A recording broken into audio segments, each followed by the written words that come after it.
As I placed the envelopes I had taken from the mailbox on the table that day, I noticed something strange.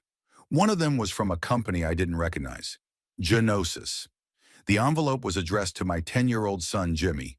With a strange feeling inside, I took the envelope and went to the backyard where Jimmy was. "Jimmy, do you recognize this?" I asked. He ran over to me, sweaty and smiling. The moment he saw the envelope, it seemed like he remembered something. "Oh, yes," he said. "It's the gag test from Mike's birthday party." "A gag test?"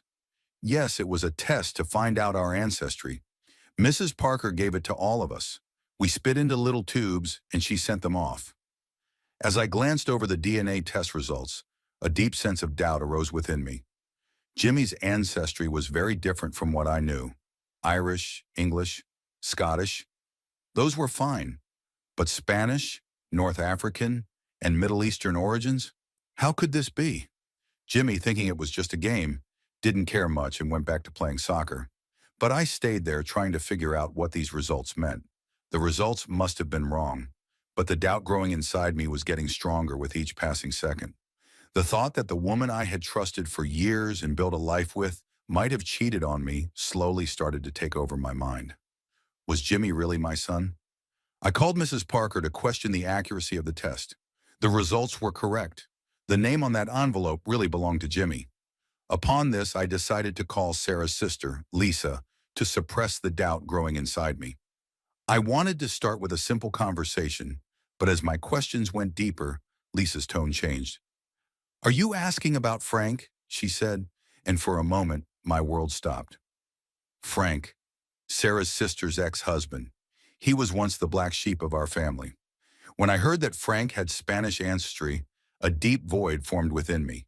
This explained the test. Frank had once been a part of Sarah's life. What if he still was? After hanging up the phone, I was in shock. Frank, I had always hated that name. The pain he caused Lisa, his constant cheating, the way he tore the family apart. Frank had always been the problem member of the family. But now my thoughts about him had completely changed, because it wasn't about Lisa anymore. Now it was about me, my family, Sarah and Jimmy. Suddenly everything started to make sense. Jimmy's skin color, his resemblance to Frank. The thought that my son had inherited his Spanish roots from Frank deeply wounded me. Was Jimmy really my son? As I wandered through the house, I was startled when Sarah returned from shopping. The sound of her voice made me realize how tense my body was. She greeted me cheerfully, trying to act like it was just an ordinary day. But I couldn't return her warm smile. Inside, a storm was brewing, and that storm was about to destroy the person I loved most. "Is everything okay, Mike?" Sarah asked, her eyes filled with concern. I nodded without saying a word, but the anger, doubt, hurt, and fear building inside me could no longer be contained. The next morning when I woke up, I knew I couldn't hold it in any longer. I had to ask Sarah the truth. During breakfast, I finally mustered the courage and turned to her, asking, "Did something happen with Frank?" As those words left my mouth, Sarah hesitated for a moment. The innocence in her eyes disappeared in an instant. Her eyes filled with tears and her hands began to tremble slightly. "Mike, I didn't want to tell you this, but I owe you the truth," she said, her voice trembling. "Frank, yes, there was something once. Years ago, early in our marriage, when you were away on business trips, I made a mistake. Things were complicated back then. Our marriage was difficult, but it was a mistake. I loved our son Jimmy and didn't want to lose you, so I kept the secret." At that moment, it felt as if the world had collapsed on top of me. The woman I had loved for so many years had stabbed me in the back. The betrayal wasn't just in the past. Its consequence was staring me in the face every day. "Jimmy." Sarah looked at me through her tears. "I was so afraid of losing you," she said. "But I love you, Mike. I always have. And Jimmy is your son, even if not biologically. He's the most important person in your life." I went to Jimmy's room and watched him sleep. He was my son, no matter what the DNA said. But Sarah, how could I trust her now? Was our marriage, our love, all just a lie? Sarah's tearful confession not only fueled my anger, but also made me feel as if I were witnessing the destruction of the life I had spent years building. I had always approached my son Jimmy as a father. I had taken him to soccer practice, felt proud of him, and stood by him through every challenge. But now the truth was casting a dark shadow over all those memories. As Sarah's confession continued, I realized just how much she had hidden. She hadn't trusted me, keeping this secret for years. Did I want to forgive her?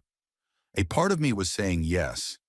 I wanted to protect my family, to continue loving Jimmy as I always had. But another part of me was consumed by the thought that everything had been a lie. All day at work, my mind was occupied with these questions. The meetings, the work being done, none of it seemed to matter. That evening, when I returned home, I could feel Sarah's eyes following me. I walked into the house without knowing what to say or do. Jimmy and Susie were running around the house. In that moment, I realized that my love for my children wouldn't change because of a DNA test. Jimmy might not be biologically mine, but he would always be my son. But my trust in Sarah, that was a different matter. "We need to talk," I said to Sarah, heavily and quietly. Her eyes filled with tears, but her expression was a mixture of guilt and regret. We both sat down, and I took a deep breath. There was nowhere left to run. We had to face everything. "I want to stay with you," I said finally. "But there are conditions." Sarah relaxed slightly upon hearing this, but immediately started crying again. "I'll do anything," she said, her voice trembling. "Just let's save us, Mike. I'll do whatever it takes. First, I want you to tell me everything. No more secrets."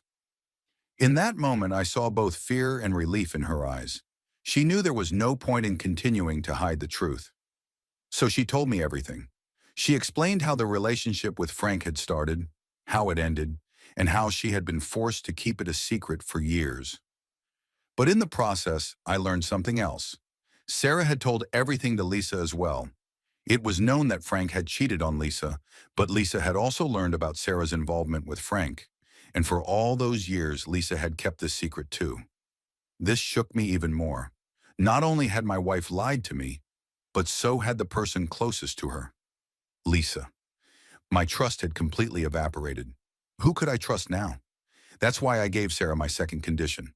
We need to go to therapy together. At that moment, a glimmer of hope appeared in Sarah's eyes. "You want to save me," she said with a faint smile. "No," I said seriously. "I'm doing this for our family. Not for us, but for Jimmy and Susie. They don't deserve this." In that moment, Sarah realized how much she had lost. She was fighting to keep everything she had, and I wanted to win that fight too. But what would be the outcome of this battle? I didn't know. From that week on, we started therapy. It was difficult at first, but week by week, we made a little more progress.